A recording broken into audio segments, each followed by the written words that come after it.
sure like this country around here. All the trees. They smell good. Everything looks like it's just been scrubbed. It's probably as muddy as any place else when it rains. Mr. Matthews, how did you happen to decide to come to Millwood? Well, Sid, I don't suppose you ever had to watch a good farm blow away right out from under your feet. No. Well, it ain't pleasant, watching all your work go for nothing.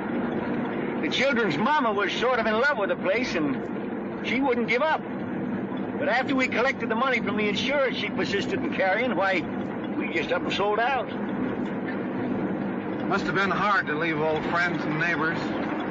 Oh, those folks weren't as neighborly as a man might expect.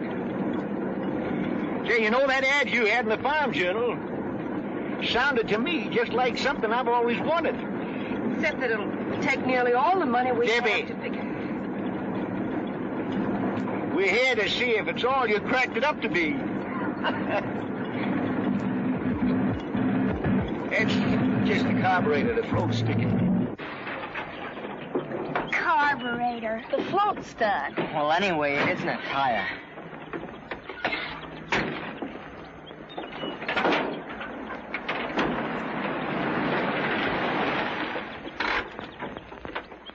Hiya, Mr. Larkins. Need some help? Well, the motor stopped. Mr. Matthews, this is Davy Barkley, our county agricultural agent. I'm happy to know you, Mr. Matthews. What seems to be the trouble? Oh, the motor cut out all of a sudden. It's the carburetor. Cut out all of a sudden, huh? It doesn't sound much like the carburetor, sir. Do you mind if I take a look at it? No. Around these parts, when a human being isn't feeling well, we call Doc Pomeroy. But for anything else, like farms, crops, animals, or machines, or whatever, we hunt for Davy. You know, I don't believe there's anything he can't fix. He believes it ain't that carburetor. He can't fix that truck. Because I can tell just by the wheeze of it what's wrong.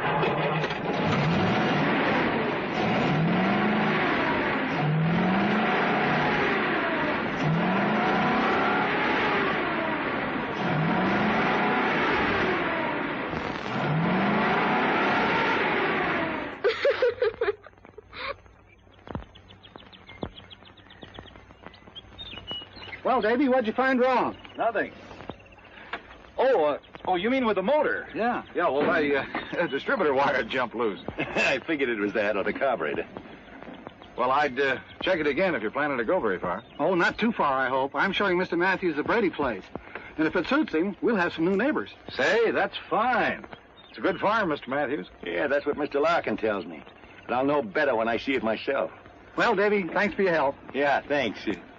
I'd like to come by and see you after you get settled, have a talk with you. Sure, Barkley. Anytime. That is, providing we buy. Well, we'll try to make you feel welcome. You do, sir. I'll catch that hood for you. Thanks.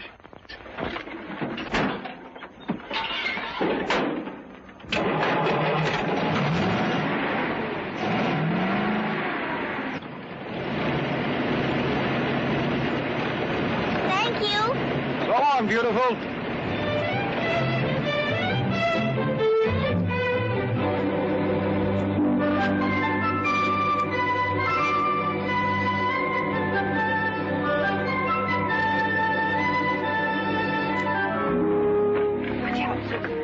Don't you kids go nosing around. Well, there it is. Of course, it hasn't been lived in for 6 months. Little fixin' put it in apple pie shape. Yes, but Let's take a look at the land. We'll start right over there. Come on, I'll give you a ride. Come on. What'd I tell you about nosing around?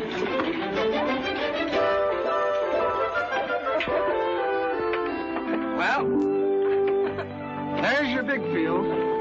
80 acres. Runs over around behind that barn.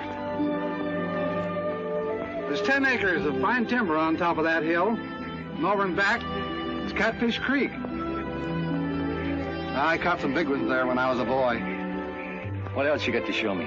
Well, there's some nice grazing land I'd like to have you see. Then after that, we could take a look at the buildings and the inside of the house. Fine. Oh, Well, whatever furniture you see goes with the place. All it needs to make it a home is people. I feel sorry for houses without people in them. Hey, those kind of thoughts belong to a poet. Oh, but Abigail's our poet. Do you know she can put words together that rhyme the first time? Can't you, honey? It just comes natural to me. That's quite a gift. Papa, can Mr. Larkins show me the kitchen? I guess so. Why, surely, right this way. There's a range goes with it. Good. Now you get your stove, Debbie. Needs a bit of polish, of course. Yes. Well, what do you think? Also, I think it just about fills the bill. But, you know, I'm a great believer in the democratic process. A family, Mr. Larkin, is just like a nation. Everybody in it should have his or her say. Now, I wouldn't think of imposing my will on important decisions that affect all of us. What we do is hold a meeting and vote on things. And whatever the majority rules, that's what we do. I'll show you what I mean. All right, the meeting will come to order. Now, we've seen the farm and the house, and I've told you the terms. Now, I'd like to hear a motion that we buy the place. I make a motion that we buy it. Do I hear a second? I second the motion. No discussions? All those in favor, hold up their right hands.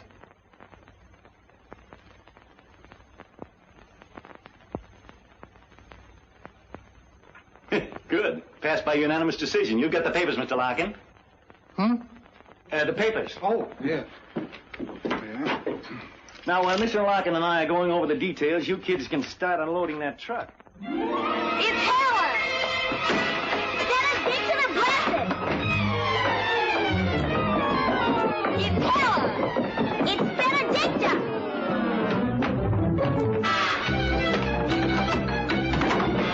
Benedicta!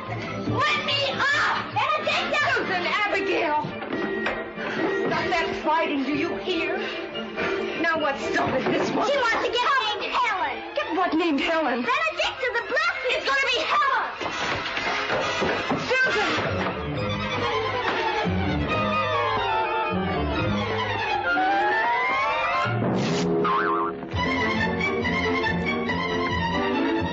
Papa, you did buy her. You did bring Helen. Helen? Her name's Benedicta. Then the what? Benedicta the blessed. What are you kids talking about? Benedicta, our new cow. But, Papa, you as good as promised I could name her, and I've chosen Helen. It's a beautiful name. It stinks. It does not. It stinks. Yeah, cut that out, you kids. Neither one of them names will do because what I bought ain't a cow. You can name that if you want to. Take him the pen, Phineas. Be careful, son. He's kind of mean. Debbie, can't you keep these kids out from underfoot? I thought you were buying a cow. You'll get your cow, Debbie, a pair of them. Mr. Claiborne here's letting me have two at a bargain. Oh, about that tractor, Mr. Matthews. I'll let that go at a good price, too. Terms, if you like. Tractor? But we can't afford a tractor. We spent so much money already. Mr. Claiborne, I'll talk to you about that later. I'd like to think it over. Accommodate yourself, Mr. Matthews. Only a buy like that don't wait long for takers. Yeah, I know that, Mr. Claiborne. I imagine the young ones will be starting school right away, No, I thought I'd keep them out until next term. We're going to need all the help we can get, you know. I suspect you will at that, seeing the season's so far advanced. Tractor come in mighty handy. Sure would. Well, so long. So long, Mr. Claiborne. Now, Debbie, about that tractor. Papa, Susan, Abigail, and Phineas are not staying out of school. You need help, and we can't afford to I'll manage. We promised Mama they'd get their education. Phineas can help you before and after school, and the girls and I'll divide the chores. We'll hold a meeting and decide. No. They're going to school.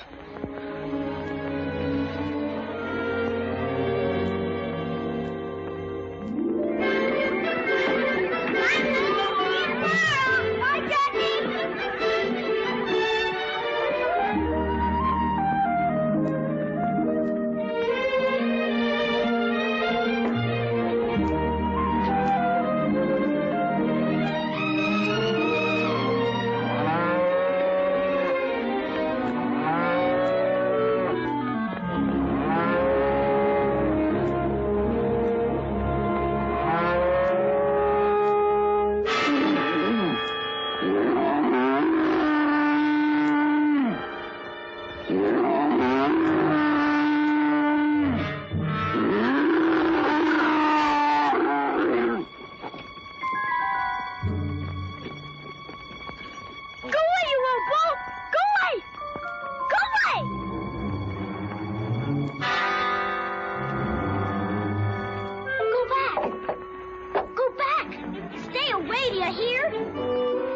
to get by and go home.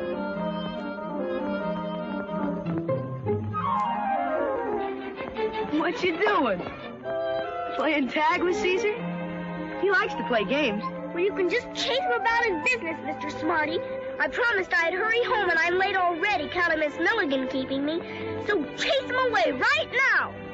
Well, if you're going to act so bossy about it, I'll leave you right where you are.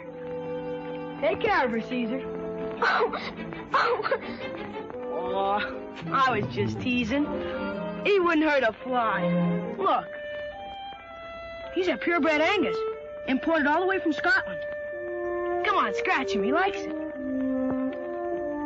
What's the matter? You scared?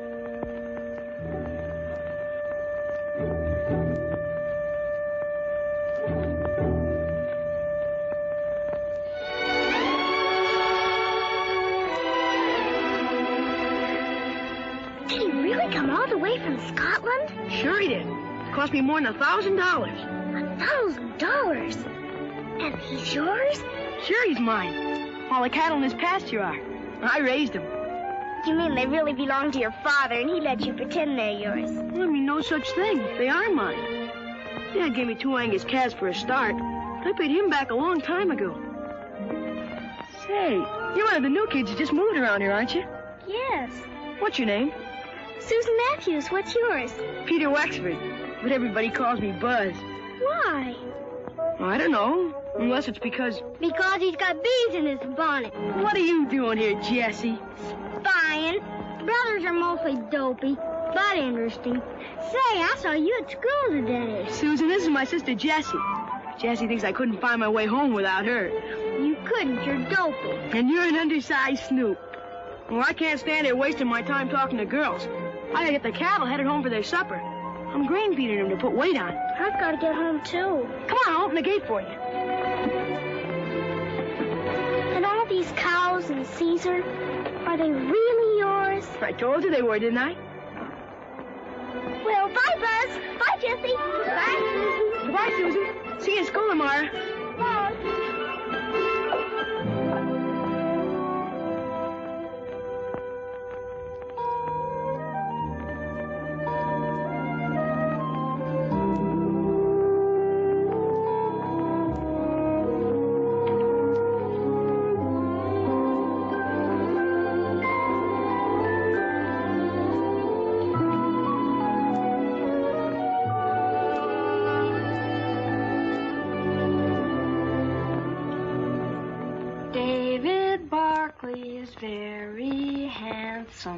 David Barkley is tall and slim. David Barkley is very handsome. Bet the girls all fall for him. What kind of a song is my little girl singing? Something she just made up? What, Papa? That song you were just singing about somebody named David Barkley. Why, I hardly knew that anyone would hear it. But surely you remember David Barkley, Papa. He's the county agent. You know, the man that knew more about your truck than you did. The one that stared so at Deborah. What about him? Why, nothing, Papa. At least nothing that means anything, I'm sure. Well, if it doesn't mean anything that all the girls fall for Mr. Barkley, why don't you tell us what you know? I'm sure we'd all like to hear.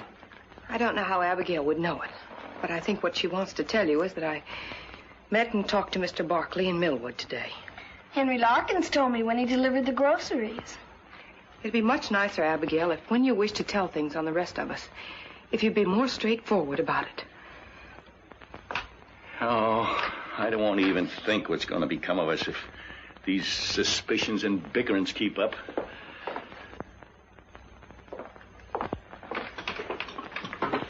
Maybe you'd like to tell us what you found so interesting to talk about with a so attractive Mr. Barkley. It was just about the farm.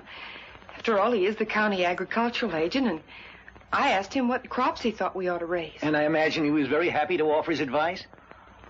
He did suggest that we plant potatoes. Oh, didn't care for soybeans, huh? Oh, he said the summers here aren't hot enough. I don't suppose Mr. Barkley got his knowledge from working a farm. He studied in college. Well, after all, 40 years of actual farming is apt to give a man more know-how than he can... He is in touch with all the farmers in the county. And the state university supplies him with the latest information and ideas. I've got all the ideas we need. Now I've got something important to take up. Finney. Yes, Papa? Sit down here. We're going to have a meeting. Yes, Papa. Meeting will come to order. Now, before I get to what I have in mind, is there anybody got anything they want taken up? All right, Susan's got the floor. Speak up. Papa, I'd like to borrow enough money to buy 2 lambs. Like these. I want to raise them for my very own. When they're grown, I can sell the wool and pay you back. And after a while, I'll have a lot of them, like Buzz. Buzz? Buzz Wexford. His papa gave him 2 calves, and now he's got a whole herd. And a prize bull named Caesar, worth more than $1,000. And they're all his very own. Only I want to raise lambs. Please, Papa, may I? I met Buzz. He's a swell guy. One fella told me that Buzz made over $800 last year just from his cattle. I think that's a good idea, Susan. There's something in this far more serious than the borrowing of money to buy 2 expensive lambs. And I'm surprised at you, Deborah, and you too, Phineas, that you didn't notice it before you spoke up. Well, Susan, we put your idea to a vote, but I've got to go against it because I think it's purely selfish. I don't suppose you understand that, for if you did, you wouldn't want to go on possessing things all by yourself and shutting the rest of us out. Or is it that you don't want to share because you don't love us like we love you?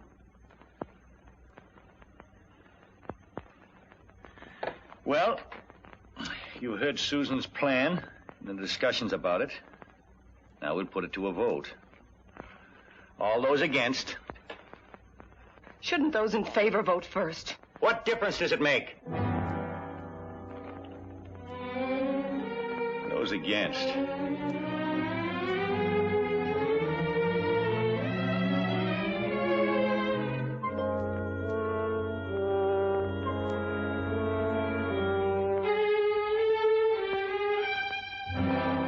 Good. I guess that settles that. Now, if there's no other business, I got a plan I'd like to propose. One that'll be good for all of us. You know we need that tractor Mr. Claiborne's in the worst way. Of course he'd be willing to rent it to me, but you know we believe in owning things outright. Well, wouldn't it be better to rent it? I believe I can make out a way we can buy it. How, Papa? We'll cut that timber at the top of the hill and sell it for lumber. I've already spoken to Mr. Gale about it at the lumber mill, and he's willing to pay us a good price for it. Then we'll make a down payment in the meantime.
Out with the baby.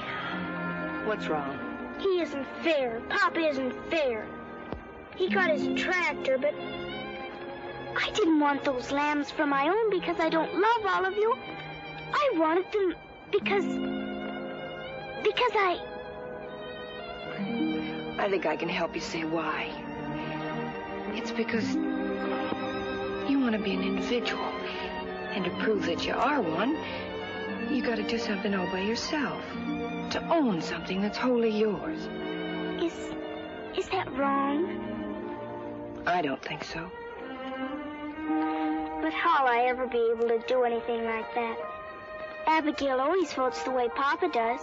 And if Papa even looks at Finney gets too scared to vote against him. Well, It's sort of like fighting a pillow, honey. You can't win. You dent it in one place and it just fills out in another. All you do is exhaust yourself. I found that out. But who knows what can happen tomorrow? I got work to do. Want to ride with me?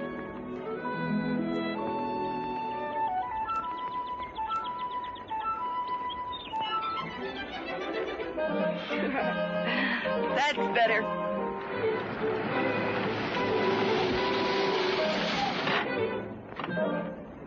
Hello. Hello, Mr. Barkley.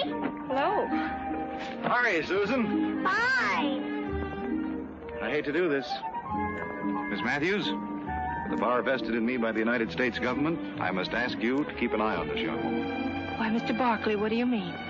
I mean that a certain young farmer named Buzz Wexford found your sister trespassing in his pasture and frightening his prize bull, Caesar. No. So that since that day, neither he nor Caesar have been quite the same. That's a big fib. Susan, here's something I want you to look over.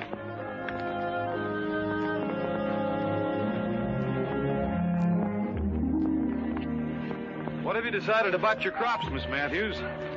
I told Papa, my father, what you said, and he figured he'd rather work a crop with which he's more familiar. Oh. Well, I can understand how he feels. I see you've started your plowing. Yeah, I just hope I can keep the furrows straight. Would you mind a suggestion? No. The furrows would be more effective in holding water and preventing erosion if they were run across the field. The one bad place on your farm is that hill. There's a soil condition up there that should be protected by some drainage ditches. What kind of soil condition? An old fault runs across the top. The water seeping into it might tend to loosen the front of the hill. You mean that the whole face of that cliff could fall onto our farm? Well, it's really... Well, Mr. Larkins never told us about that. I doubt if he knows it. It's an old fault. There's no active danger with the trees and their roots to hold the soil. But Papa's cutting down the trees. Mr. Barkley, would you mind telling my father about this? By all means, I certainly think you should know about it. He's up on the hill now.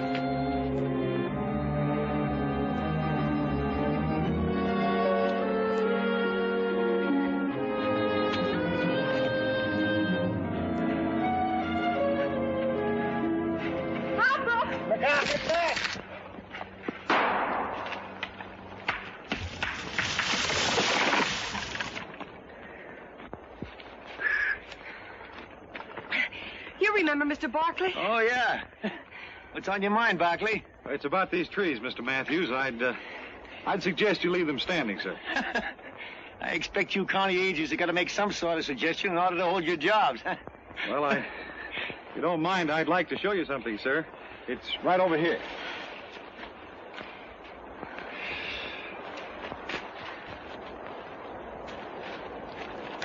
Look at this, Mr. Matthews. That ground has slipped down and away from the earth we're standing on. Yeah, but that looks to me like it happened an awful long time ago. It did, but there's no telling how deep this fracture goes. Look. Here is the face of your hill. This fault runs across here and has a natural drainage into a dry ravine down below that points directly at your farm. Without these trees, the whole top of this hill could erode away. But by keeping the trees in, putting in some drainage ditches along here to protect the fault, it'll save you money. It might even save your farm. Well, thanks again for your interest, Barkley, but I ain't gonna let a crack in the ground stop me from making several $1,000s. And now, as a man who's got work to do, you'll excuse me. Well, thanks for listening, sir. That's all right. It won't be long now before I'll be able to show you what a real farm looks like. I'd like to stop by and see you again. Anytime, Debbie, if Mr. Barkley don't mind, I'd like to speak to you. Private. Thank you.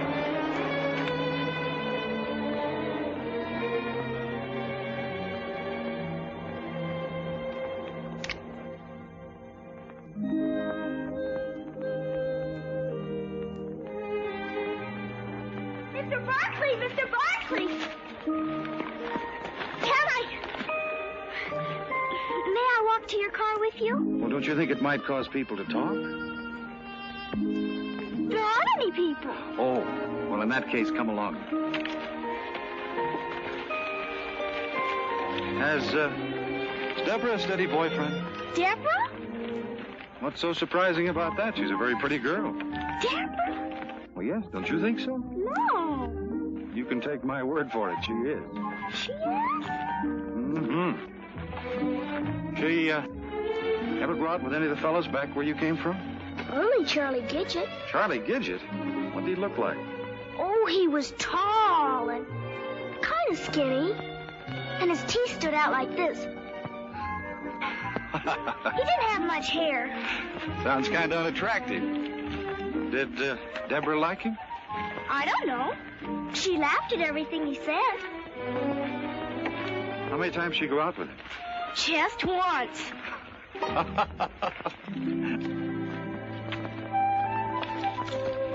Well, Susan, thanks for accompanying me. You can follow this creek bed right down to your house. But I want to ask you something. You did? What? About this, the 4-H club. Oh, yes, the 4-H club. Susan, the theme of the 4-H club is show, not say. Got time to take a little ride with me? Sure. You may be the key to open the door and let the sunshine in. Huh? We can get to my car right up here. Come on, sweetie.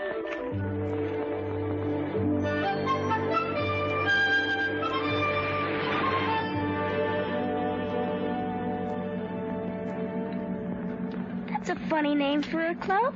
4-H. Each one of the letters stands for something. The first H stands for head, the second for heart, the third hands, and the fourth health. And the 4-leaf clover is for good luck. I think 4-H club members make their own luck. Can people do that? Sure, if they use their heads, hearts, and hands. You see, Susan, the 4-H club was started for kids just like you, to help them learn better methods of farming and homemaking, so that when they grow up and have farms and homes of their own, they'd know how to run them successfully. As county agent, it's part of my job to help the club members with their projects. Huh? Each member has a project, a piece of work that he plans and carries through all by himself. Oh. It can be almost anything. Oh, raising rabbits, a garden, calf, chickens, fruit trees. Baby lambs? Sure. Or sewing, cooking, canning. There are all kinds of projects. Is Buzz Wexford a 4-H member? Buzz? Oh, he's the star of the Millwood Club. He's already made enough money from his Angus herd to put himself through college.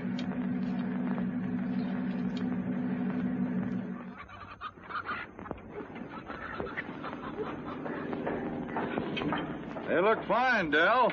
Thanks a lot. Say, these are new hutches. Yeah, I built them myself from those plans you got for me. Oh, it's a nice job. Tell me, how are your books? I can tell you, Mr. Barkley, he hasn't kept them up. Gotta keep after that, Del.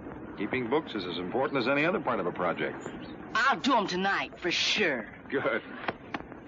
What do we have here? Canned pears. They're for you to sample. Oh, well, thank you. How's your canning project working out? Mr. Larkins took 50 mixed quarts on consignment.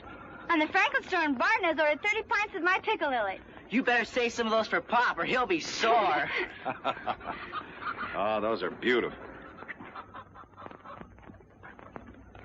You know something, Herb? I think she's going to win you some ribbons. That is, if you take good care of her. Gee, Mr. Barkley, I treat her just like a mother.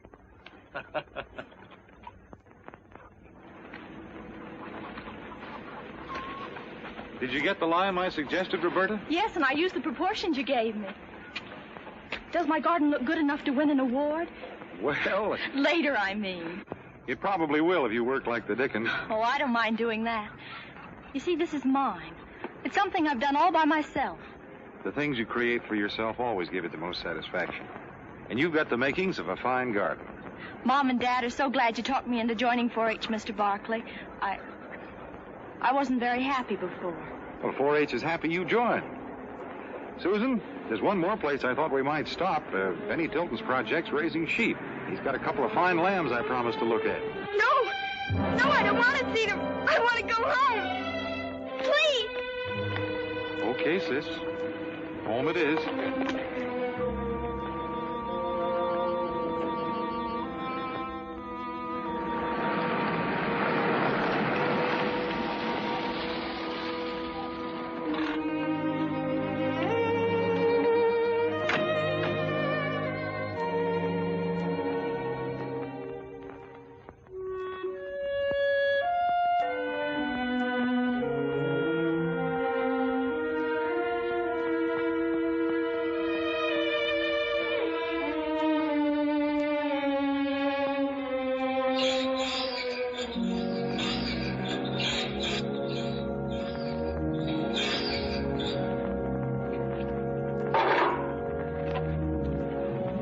Matthews, I'd like... About the furrows, Mr. Barkley, my It's father... not about the furrows. We're having a dance in town Saturday night, and I wondered if you'd like to go with me.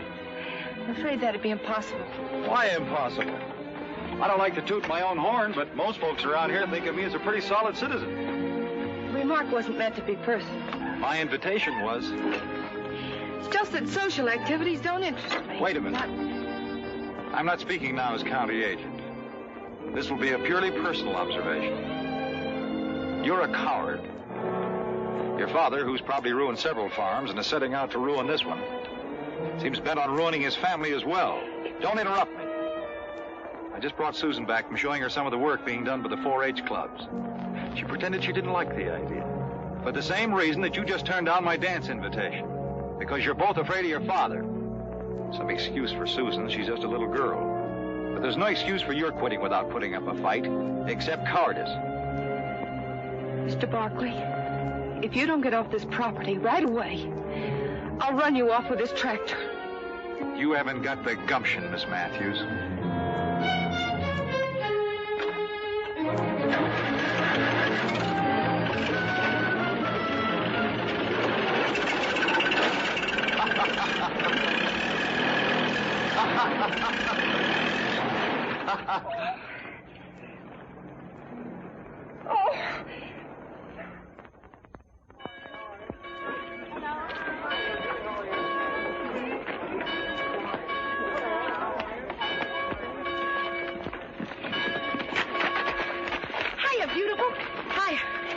Church, I got something I want to tell you. I can't talk now. I have to pump up the bellows on the organ.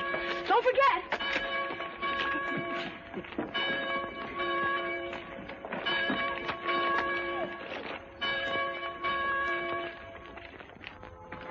Well, the Matthews. Good morning, Mr. Larkins. Miss Matthews, Mr. Matthews. How are you? We thought we'd try you out and see what kind of a preach you got. Welcome to our church. It's a nice church, Mr. Larkins. Yeah. Looks friendly. We mean it to be. Our Reverend Benton is less given to preaching at us than talking to us. We like it that way. I'll show you to a seat.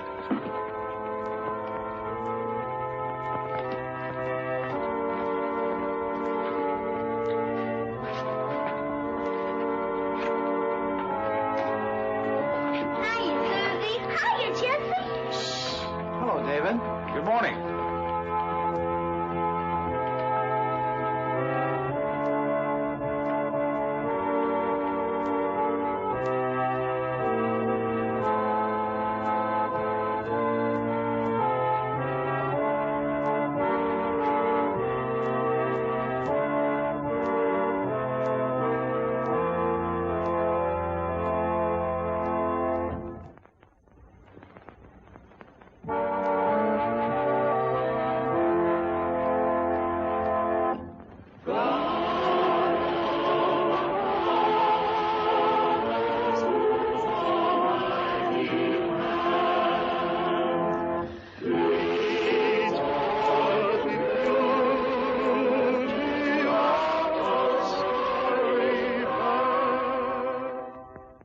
My sermon today is inspired by the story of Moses and the promise that God made to him.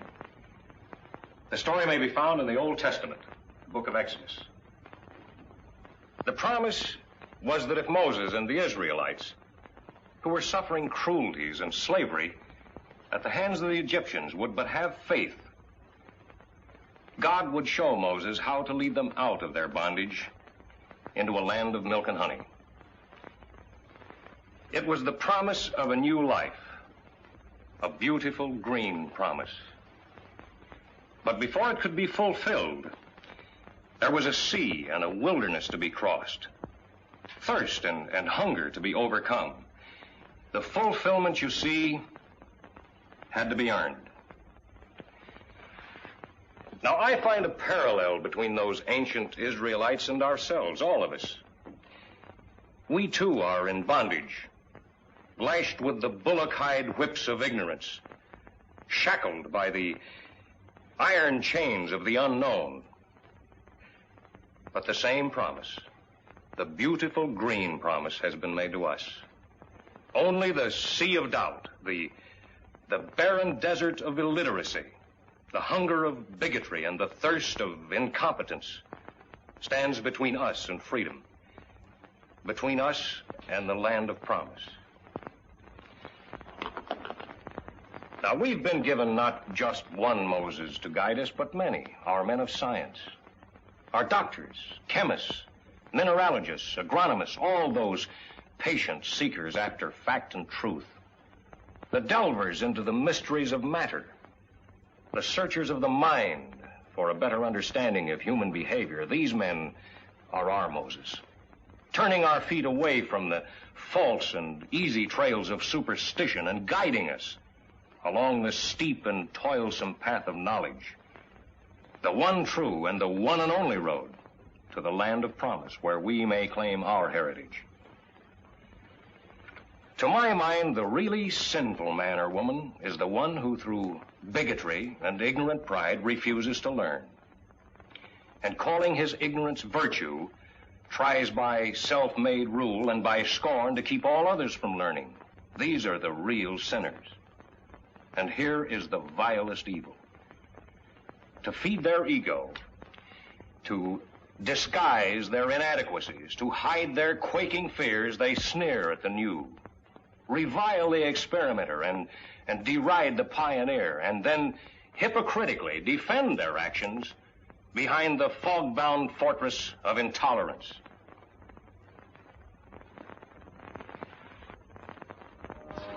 Mr. Matthews. Enjoyed your sermon, Reverend. It was a fine talk. Made sense. Thank you, Mr. Matthews. I'm glad you could accept my invitation to attend our service. I'll see you all again next Sunday, I hope. Oh, we'll be here. We're a church-going family. Papa, we must hurry. Come along, Abigail. Young man? Excuse me. Surely.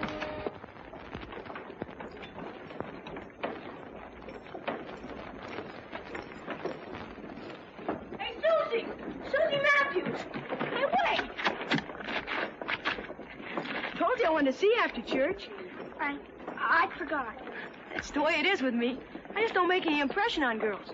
What I wanted to tell you is that my mom, she and Reverend Benton are the leaders of our 4-H club, would like to invite you and your sister and brother to our club's masquerade party. Of course, the party's about 5 weeks away, but I thought I'd better speak early before you met some better-looking guy. Is it a date? I know he's kind of homely, but please say yes, or he'll have to invite some awful-looking pill. Besides, Mother said I could serve some of my drop biscuits. Oh, no, not those. I dropped one once and like to broke my foot. He likes to exaggerate. If you let go of one of my biscuits, it'll just float in the air. How about it, Susie? Will you come? They'd be very happy to come to your party, Buzz. And thank your mother for the invitation. Good. There'll be a swell gang there, and I'll make it a personal project to see you have a good time, cutie. You ought to wear those things, Butterfingers.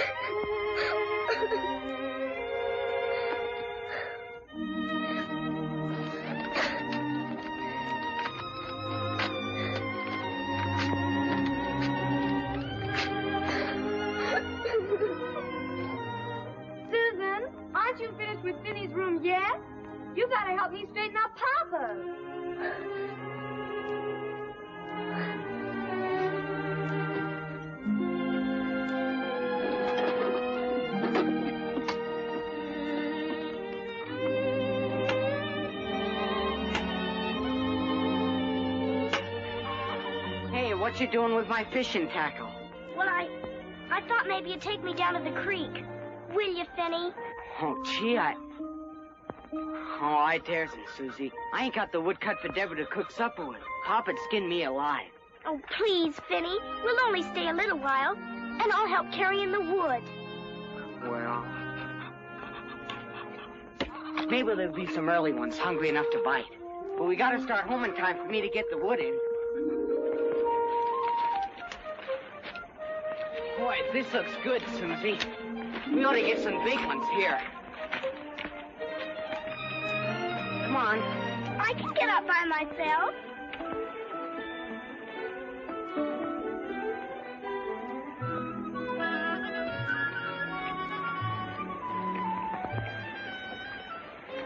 Oh, this is swell. Hand me the worms.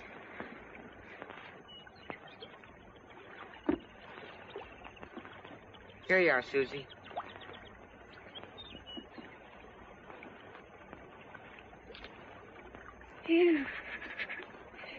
I'll do it for you. No. It isn't fair to let others do an unpleasant thing you can do for yourself. Just because it's unpleasant.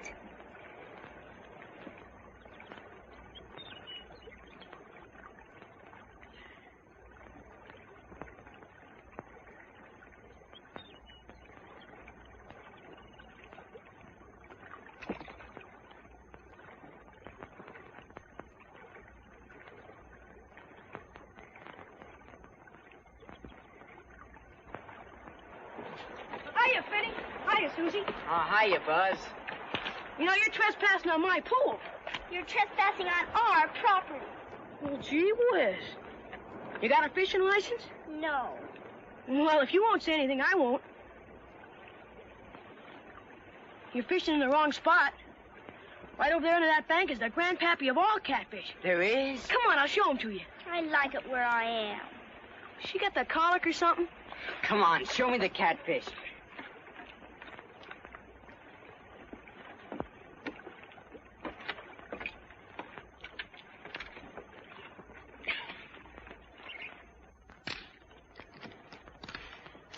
What is it, Buzz? It's Jessie. Pretend you don't notice or you'll embarrass her. She's spying again. See that shadow? There he is. Gee whiz, let's try and catch him. Oh, he's too smart. All he does is just bump the bait. Jessie! He's almost as smart as Buzz thinks old Caesar is. Caesar is smart. Caesar's smarter than you anyway. You didn't know I was trailing you. Sure didn't. I thought it was an old stray cow. Did ya? Homer says you're gonna enter Caesar in the state fair this fall. Are you, Buzz? He is if he wins at the county achievement day. Achievement Day? What's that? That's when all the clubs in the county compete. Whoever project wins gets the show at the state fair. If Caesar wins that, I'll get to take him to the national show in Chicago. Boy, wouldn't that be something? Yeah. Of course, it ain't all up to Caesar. I gotta learn how to show him. Gotta be able to produce all the records of how much it costs to raise him. 28 and all that. Those judges want to know everything. Well, I sure hope you make it, Buzz. I wish Papa would let... Finny, it's time for us to start home. Anyhow, no one could catch fish with all the jabbering that's going on.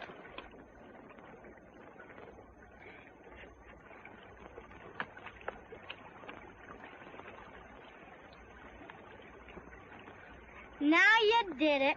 Did what? Only a woman would understand. Oh, shut up.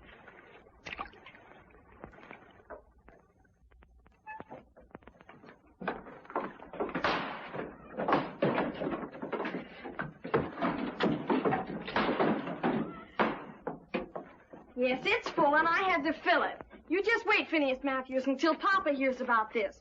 He'll probably give you a good whipping. But, Abby, it wasn't Finny's fault. I made him go. Explain that to Papa. You're gonna get it.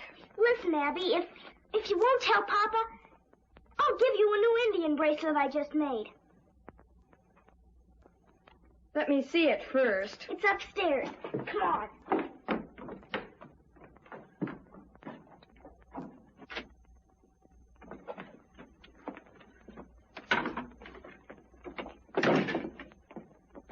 The bracelet will be mine for keeps, you know.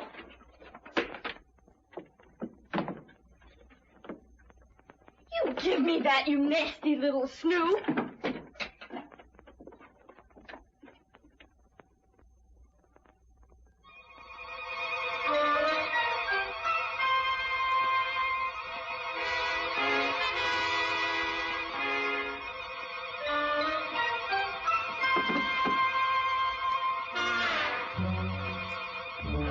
If you rebel...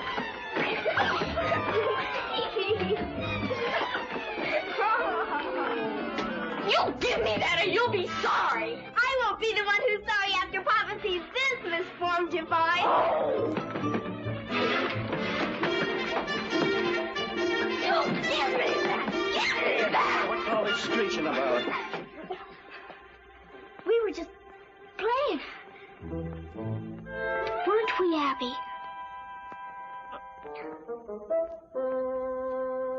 Why, yes, Papa. We were just playing. Well, I guess two healthy girls are going to make a little noise, but hold it down, huh? I'll go with you, Papa. There's something I want to show you. What? What a fine pile of wood Vinny cut for Deborah.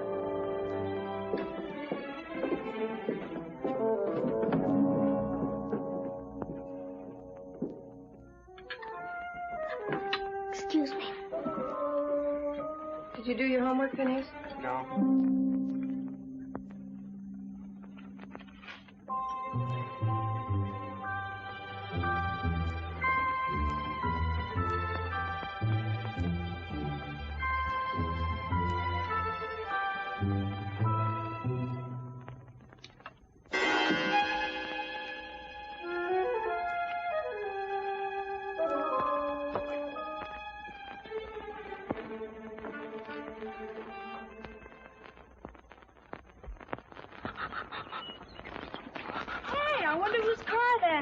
It isn't Mr. Barkley's. Of course not. Papa'd run him off the place. Physic can. What does that mean? Physician. It means doctor. Someone's sick.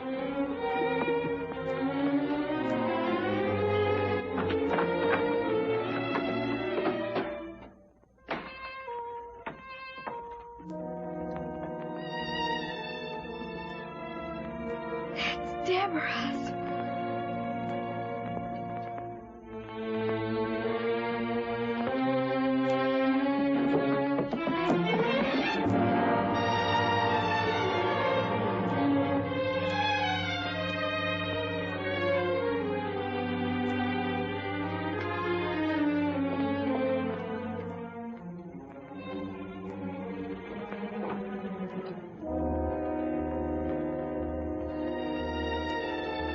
Tree fell on him. Oh, Papa! Abby, be careful. He has 2 bad leg fractures and a nasty cut on his head. I'm afraid he'll be laid up for some time.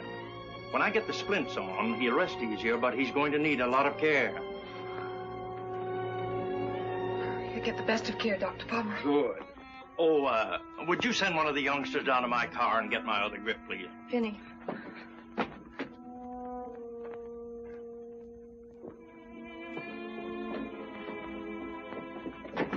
How's Papa? He's resting better since Dr. Pomeroy gave him those pills. Oh, what are we going to do? I don't We're going to behave ourselves, for one thing. But with Papa hurt and not able to work, we'll lose the farm and this house, and we'll all be put in institution. Oh, Abigail, will you please stop that sniveling? I got no intention of letting us lose this farm. I'm going to plant and harvest crops if it kills me. And you kids as well. I don't see how you expect us to do everything. Plowing and planting and feeding the stock and cutting down trees. And we're not going to cut down the trees. But Papa wants us to, and I'm afraid some of Papa's plans will have to be changed. You mean that almost the very minute that poor Papa is stricken helpless and maybe lying on his deathbed, that you're plotting to change everything he planned and ruin us? Abigail, now listen to me. No, I'm going to tell. I'm going to tell Papa everything. I'm glad I never took the notion to write for Dr. Lumlock's secret lotion. I'd hate to have any friends of mine asking about my form divine. What on earth has come over you, Susan? Nothing at all. Except I'm pretty sure Abigail didn't mean it when she said she'd tell Papa everything. Did you, Abby? No, of course not. I was just making a joke. I wouldn't think of telling Papa anything you didn't want him to know, Deborah. Honest. Get me some hot water, Phineas.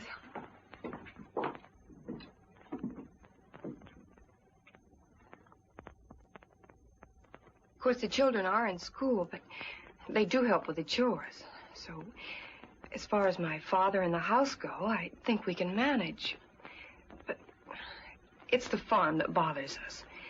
And I just thought that perhaps you could give us some advice on what we could best do. Well, if you could stay for a few minutes, a friend of mine is coming by who knows much more about farming than I do, I'm sure, and I think he'd be glad to help you. But maybe you know him, David Barkley. Oh, yes. I'm terribly sorry. I just remembered I have to go to Millwood before before Mr. Larkin closes his store. Closes? Why, you have all afternoon. Mr. Larkins never closes until 6 in the evening. Help! Help! Help!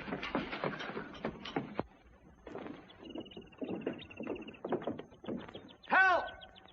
The truck's brakes must have slipped. I can't let go long enough to set them.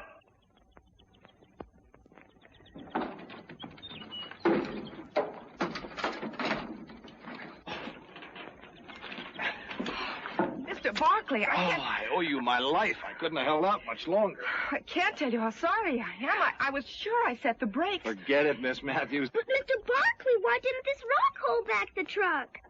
What?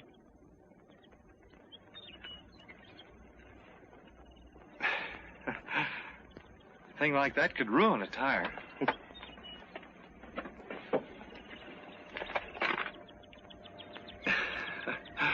Hello, Susan.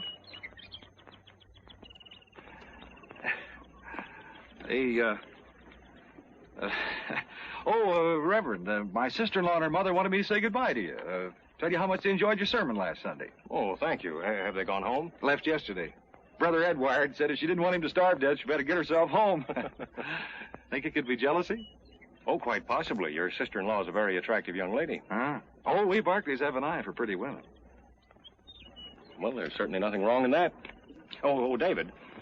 Miss Matthews came by to ask my advice on how best to manage the farm now that her father's laid up, and I told her I thought you were the one really most qualified to help her, and it just occurred to me. I think it would be a good idea if you'd go out to the farm right now, and then you could talk things over right on the spot. An excellent idea, Reverend. Excellent. Would you lead the way, Miss Matthews?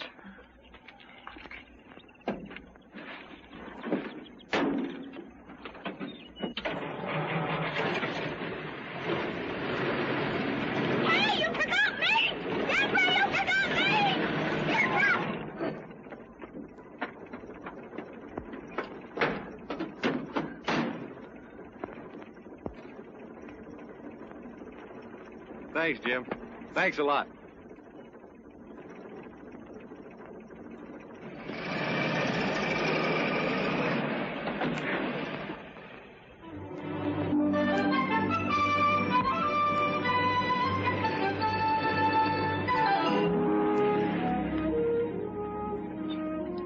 Deborah? Yes? Debbie, could I join the 4-H club and have a project raising lambs? Oh, I know I was outvoted, but it wasn't really fair. Oh, please say yes, Debbie, please. Please. Well, we might just as well get hung for a lamb as a sheep. Only if your lambs cost too much, you'll have to choose some less expensive project. Oh, I don't know how much purebreds cost, but the minute we stop, I'll ask Mr. Barkley. He'll know. He's so pretty.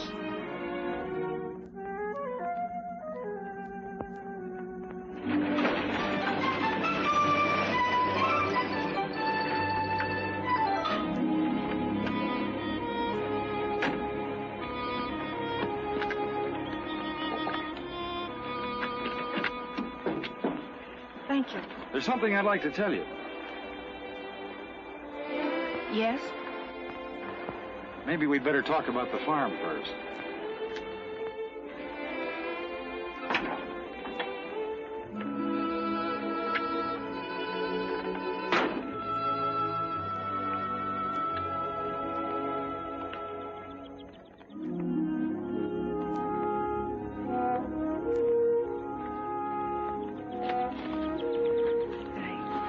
I shouldn't have let Reverend Benton talk you into trying to help me.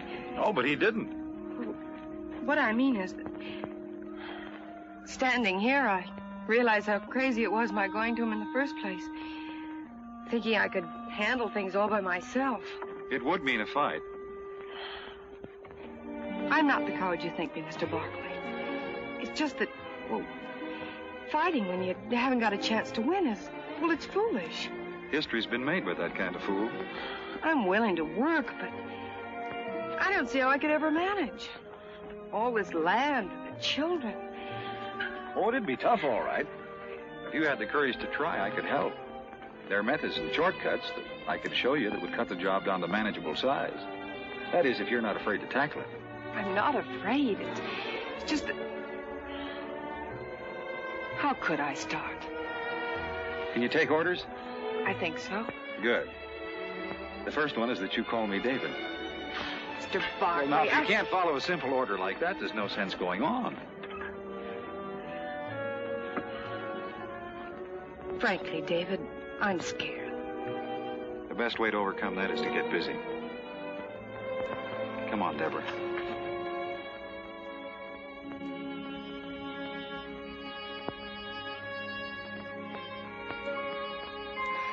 Gee whiz, Abigail.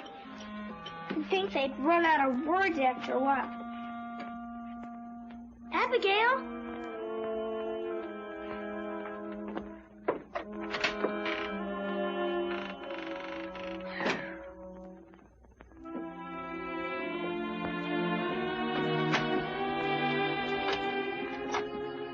Thank you, Abigail.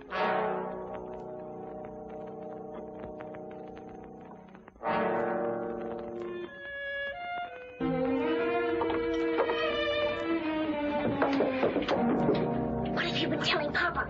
I haven't said a word to him. Cross your heart and hope to die. There, does that satisfy you? Deborah! Deborah, come up here. Deborah, you hear me? Yes? Yes, Papa.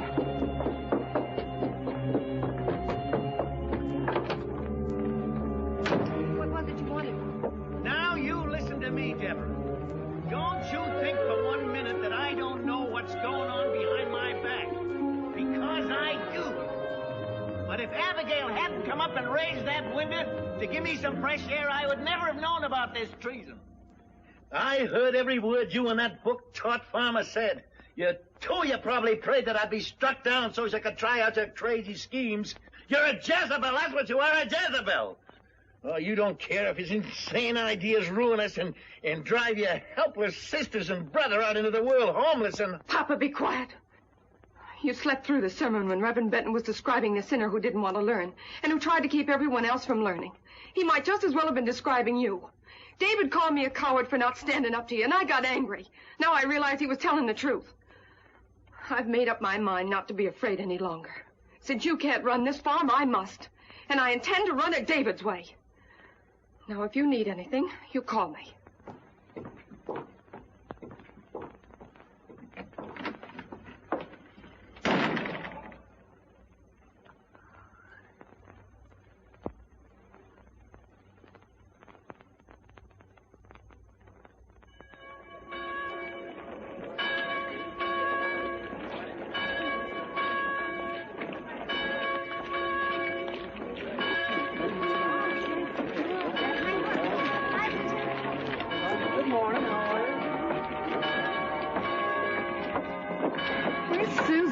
I don't know, and furthermore, I don't care.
Sure uses a lot of air.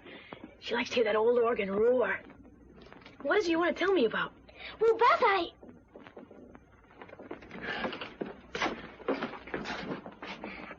join the 4-H. Swell. You'll like it. What are you going to choose for your project? Cooking?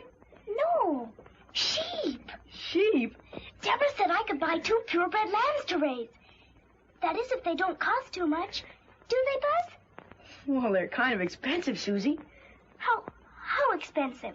Well, real good lambs cost about $30 or $40 apiece. Is that too much? Hey, listen. Maybe you could borrow the money from Mr. Grinstead. Who's he? He owns the bank down at Millwood. Sometimes, if he thinks it's a good risk, he lends money to 4-H club members so they can start new projects. Buzz, do you think he'd lend some to me? Well, I can't say for sure. But once you're a 4-H, you can talk to David Barkley and get him to help. We'll give those members who have the longest distance to travel time to arrive before the meeting begins. Mr. and Mrs. Ralston wish me, on their behalf, to thank all the members of the church for their messages of condolence for the passing of Mrs. Ralston's... It's time for the first hymn. Please, Buzz, could I? Prayer meeting next Wednesday evening will be held as usual at 8 o'clock. All right. You better hurry up and start your pumping, though. They're about ready to start. And keep that bobber up there, no matter what. I believe you will find Reverend Julius talk. We'll be happy to hear that church supper last month.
The fire burned all the cover off the north side of Strawberry Hill, leaving it bare and subject to erosion by rain. Excited?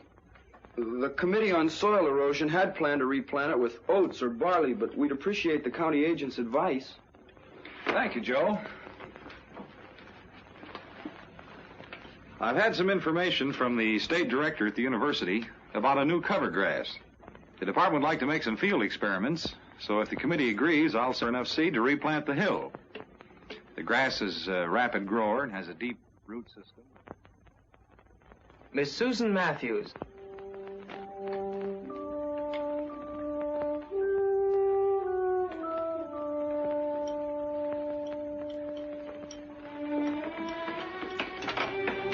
Just step up there, please. You've been approved to become a member of the Millwood 4-H Club. Please raise your right hand and repeat the 4-H pledge after me. I do solemnly swear that I, Susan Matthews, will uphold the rules and bylaws of the 4-H Club. I do solemnly swear that I, Susan Matthews, will uphold the rules and bylaws of the 4-H Club. And as a true 4-H member, I pledge my head to clearer thinking. And as a true 4-H member, I pledge my head to clearer thinking. My heart to greater loyalty.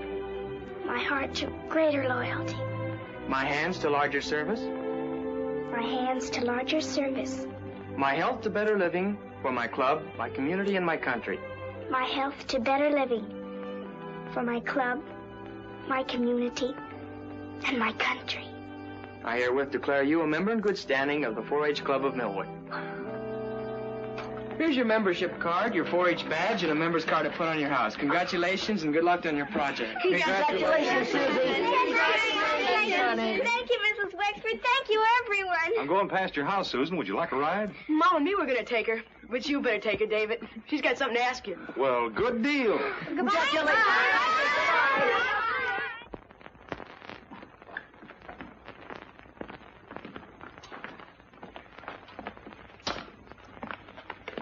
Good morning, Mr. Grinstead. This is Miss Susan Matthews, the 4-H Club member I spoke to you about. Susan, this is Mr. Grinstead. I'm pleased to meet you, Mr. Grinstead. Come in.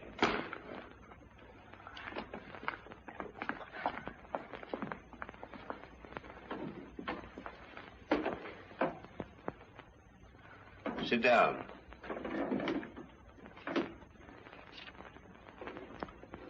You belong to the 4-H. You want to make a project out of raising 2 purebred, caracal lambs. You have no money, no security, but you want to borrow money from my bank. That right? Yes, Mr. Grinstead. How do I know you know anything about raising caracal lambs? They're a very hardy breed of sheep imported to the United States from Boko Haram. Many experiments prove they thrive in this country. Their wool and hides are very valuable and have a ready market. The wool from the grown sheep measures from 8 to 12 inches and weighs from 7 to 9 pounds and is used for rugs, carpets, blankets, and sometimes to make hats. The meat is not considered as good as that of other breeds, but is wholesome, and the milk from the ewes is made into fine cheese. The ewes grow to a weight of 125 to 175 pounds. The rams from 150 to 200 pounds.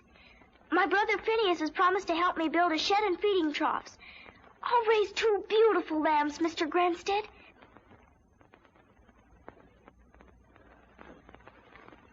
Do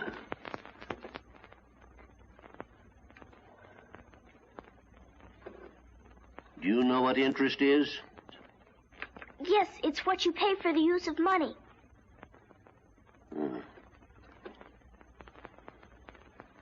My bank charges 6%. Are you prepared to sign an agreement to pay that for any money you borrow?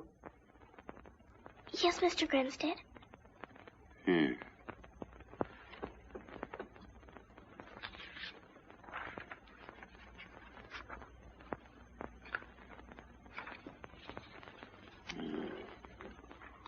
What's your full name? Susan Anastasia Matthews.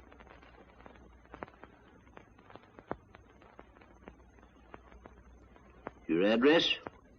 RFD number 3 Millwood.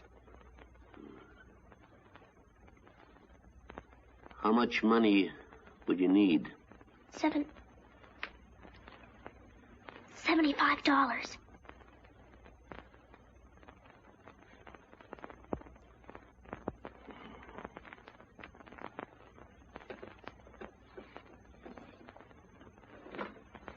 Sign here. Oh, Mr. Grinstead.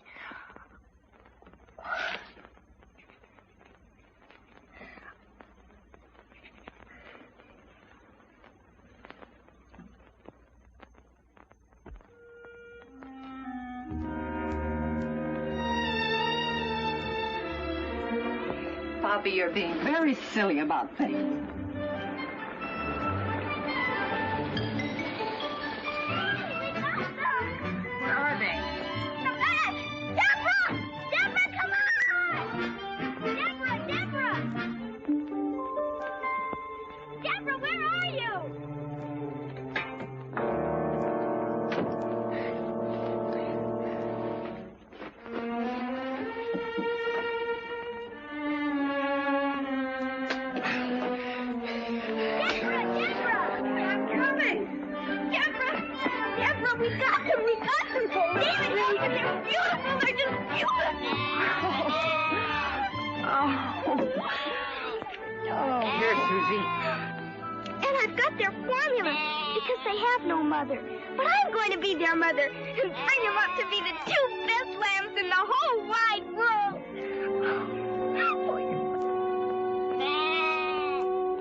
in the woodlot on the hill. They got a power saw and everything.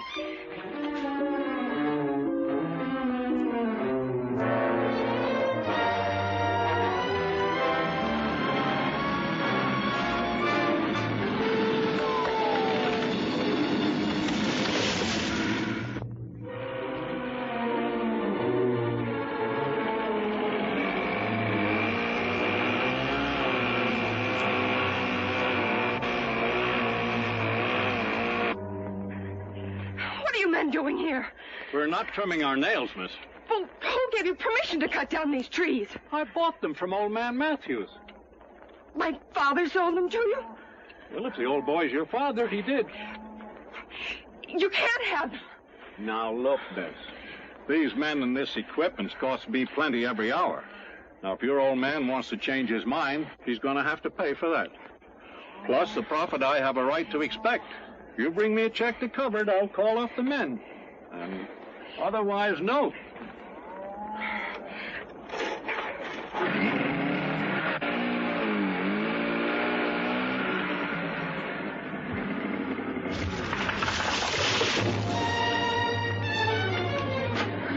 You better stay here, Phineas.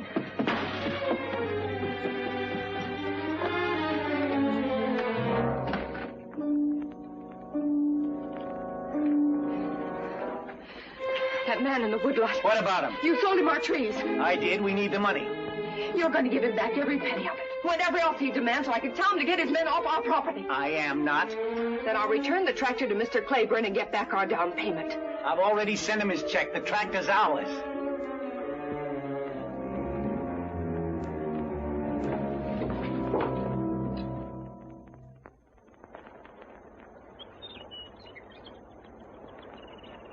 They just hadn't taken out all the stumps. Papa wanted him to. He planned to put in a vineyard.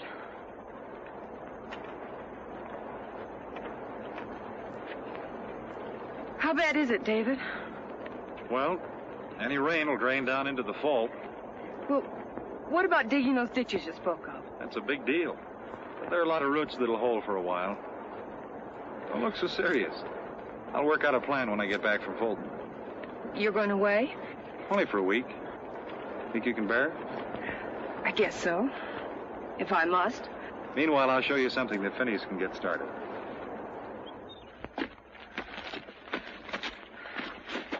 Now, this erosion here funnels water right into the fault. Even if the fault weren't weakened, it still spills water into the dry creek bed that aims right at your farm. Well, after all my work, I don't want it all flooded out. Well, it won't be. Have Phineas put posts on each side, stretch wire in between. He can anchor it down with rocks. And it'll catch any rubble that comes down this way and gradually fill in. There's another spot over here.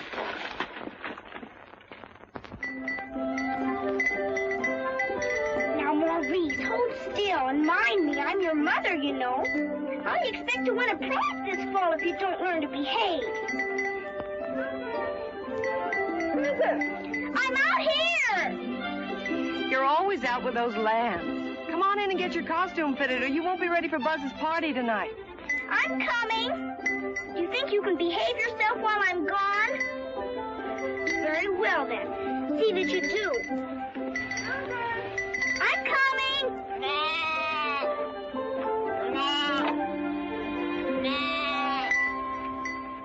Here's your hood, Susie. Thanks. I wired those ears up good.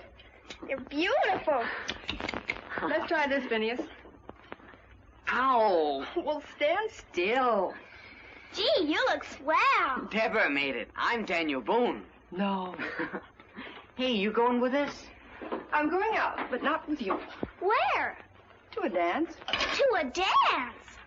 Well, don't act so surprised. That's not very flattering. I'll bet I can guess. David Barkley's back. Oh, you're much too smart. He's coming back late this evening. Oh, gee whiz. Susan, there are times when I could just...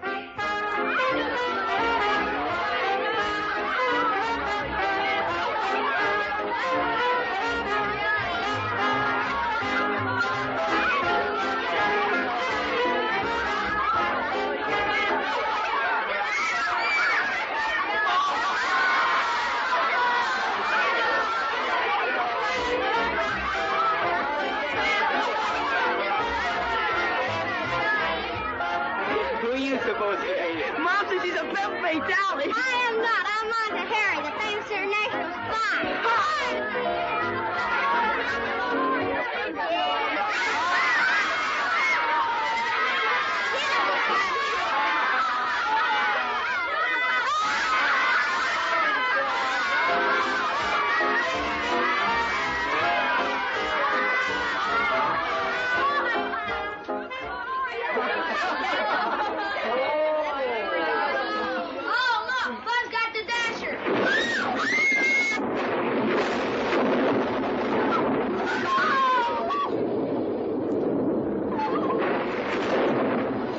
Susie. You're not afraid of a little lightning, are you? No, it isn't that, Buzz. It's what? It's my lambs. They're out in the barnyard. Well, they're in their shed, aren't they? Oh, yes, but... What do you want, them in your bed? Your lambs are safe. Come on, eat your ice cream. I churned it with my own sweaty little paws. Yes, but if I hadn't been spying on him, he'd left out the salt. He's an awful problem. Oh.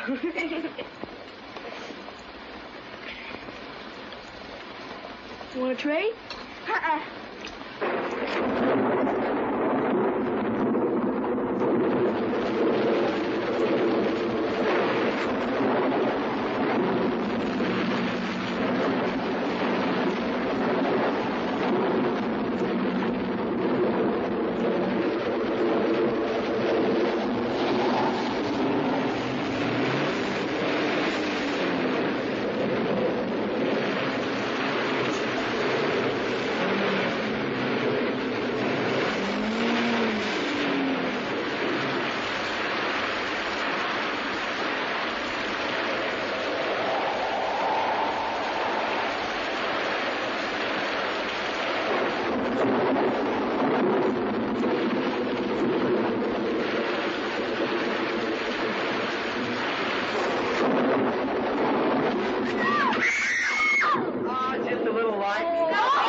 Just a moment.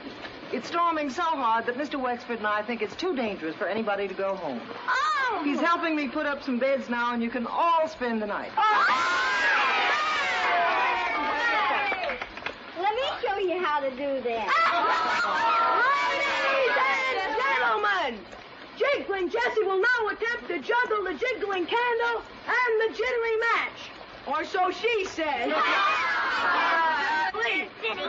Yeah? We can't stay here. We've got to get home. Oh, but I never heard Ray like this. If anything should happen to my lambs, Oh, they'll be all right. Please, Vinny. Oh, but Deborah told us to wait for her and David. And, well, you heard what Mrs. Wexford said. All right, Vinny.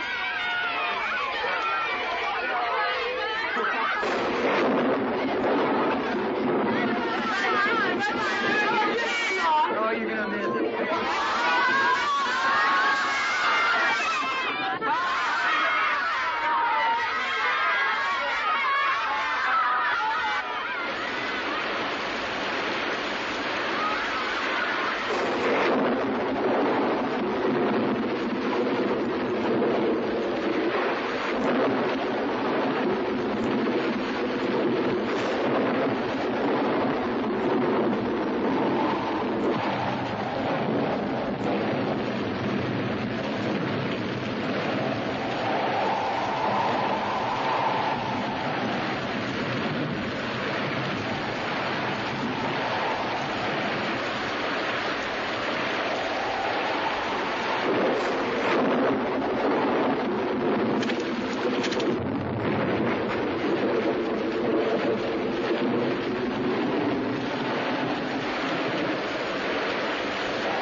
Susan's room? There. Here she. All right, just worn out. Where's Deborah?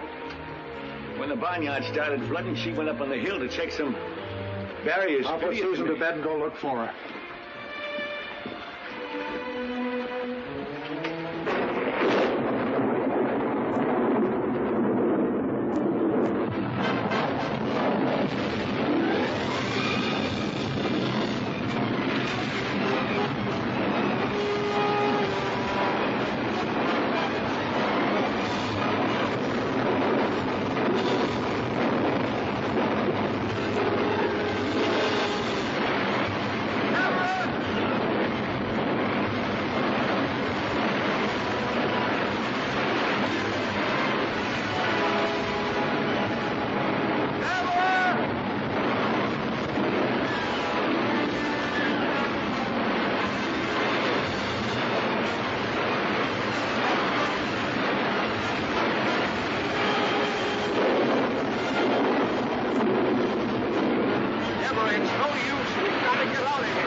I'll get you some breakfast, Susan. No, thank you. I don't feel like eating.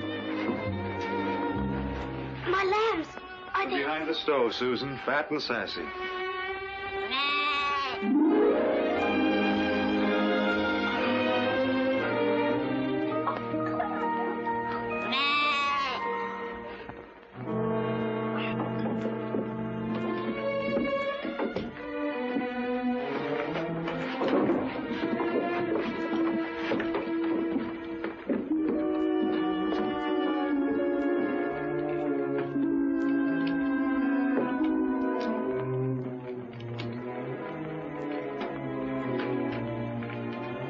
Call a meeting to order.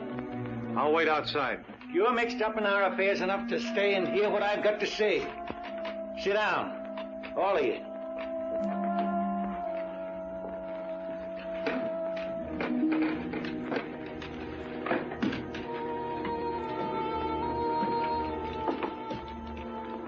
I guess even an ugly man can look in a mirror year after year and find satisfaction in what he sees. He never sees what's really there, only what he wants to see. A reflection of himself as he likes to imagine he is. But if one day something comes along that makes him look closer, he'd know then and forever after that he was just an ugly man. Mr. Barkley, I knew deep down inside your advice was well-intended and good. But I turned it down just like I did everything else that didn't happen to agree with my own peculiar notions. Also, I was afraid that you and Debbie, well, I was afraid of losing her and all the work she could do for me. I preached the idea of us all working and owning together because I was afraid to compete with others and show up my own lack of ability. I tried to hide all this, even from myself, behind what I was pleased to call the democratic process. That my judgment was bad and my methods unfair, I realize now that it's too late. We're in desperate trouble, all on account of my bullheadedness, without much hope of saving ourselves. But if you children could find it in your hearts to forgive me, I know that I could find in that the courage to try and make things up to you. We understand, Papa. And don't worry. Everything's going to be all right. Papa.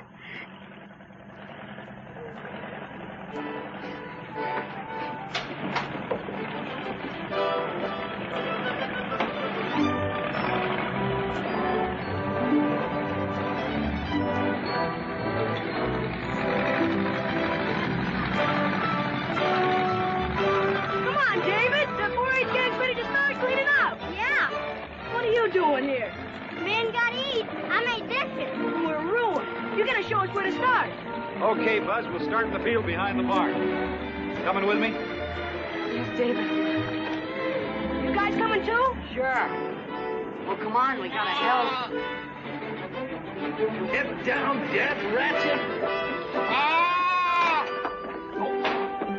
Papa, take him right out. No.